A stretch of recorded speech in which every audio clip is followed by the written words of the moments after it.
All right, here it is. Here's the foam talk. I know you're all excited. So free open access medicine, that's what foam is. Blogs, videos, podcasts, videocasts, all that stuff, tweets.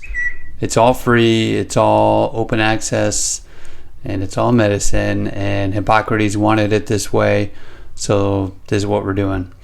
If you want to know a little bit more about the history of foam and how it got started, just hit this link. It's a 20-minute video or so. It's pretty good. So what is hashtag FOAMed? That's a hashtag. So that's what you do when you want to label something as being related to whatever it is that you write out after the hashtag. So here, this is a Twitter. This is a tweet that that Anand Swaminathan put out about ventilator troubleshooting. So dopes mnemonic, we've all heard it. Displacement obstruction, pneumothorax, equipment failure, and stacked breaths.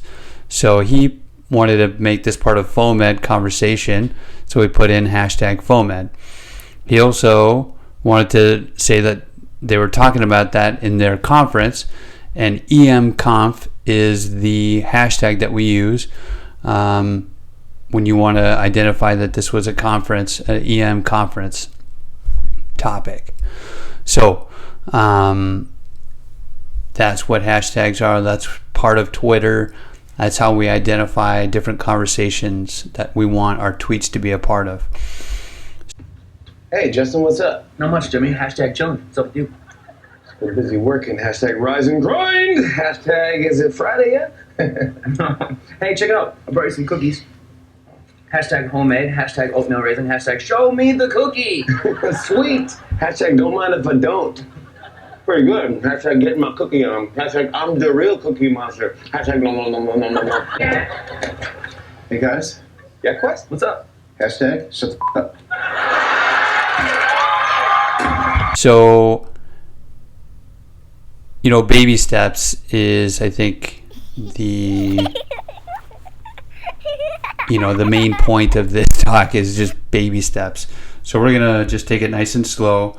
But if there's two things that you get out of this, I would say it's going to be these two things here. The Life in the Fast Lane review and the EMCurious hashtag FOAMed review. If you do anything after this video, just do those two things. Once a week they come out, sit down, have your coffee in the morning, and just go through some of this stuff, whatever you think is interesting, and you will be exposed to foam. So let's just see what the first one looks like. This is Life in the Fast Lane.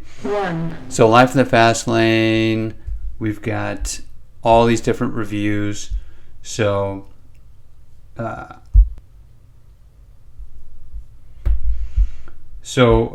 they always put one that they think is the best. That's the most fair dinkum ripper buttes of the week. It's Australian, I don't know.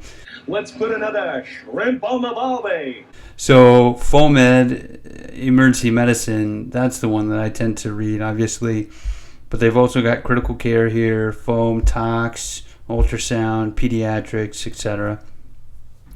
So I would just go through these. They change every week. And like, for example, in emergency medicine, ACEP released the clinical policy for the use of TPA. And there's a bunch of discussion about it. And it's, I think, really helpful to get the opinions of various people in our specialty, like David Newman, Ken Milne, Ryan Radicki. So check them out. You can hit these links. They're all links, so just gotta check it out. So we won't spend too much time with that. EMCurious is the next one. It's similar, only I think it's a little bit smaller, a little bit more condensed. So FOAMed is good for you, indeed. So you have to pick the one right before. I don't know why it does that, but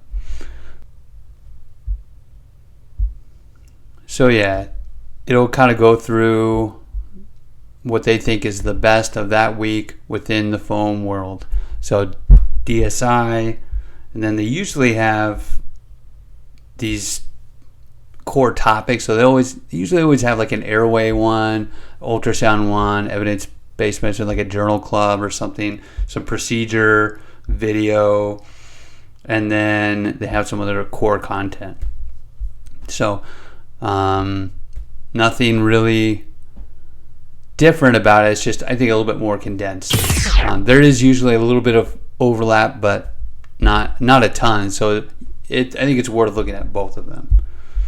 So if, like I said, if there's nothing else you do, just do those two things, and I think it's a great place to start. So if you're here and you want to create a Twitter account, which I think is a reasonable thing to do, I'll just say a few things. 1, keep it professional. Goes without saying. You can make another one for hashtag selfies with my dog if you want to, but I really would prefer that everyone just make it separate. Just have a separate account if you want. For now, we just don't include anything pertaining to Allegiance Health. I haven't had the discussion with the lawyers yet about a social media policy. I hope to have that soon. And I would say that shooting for anonymity is not the goal here. You want your name to have, you want to let everyone know who you are. Don't hide behind some weird username. This is meant to be transparent so that people can ask questions and answer them. So that's all I'll say about that. And that's all I have to say about that. That's the end of the first one. The next one will be about Twitter.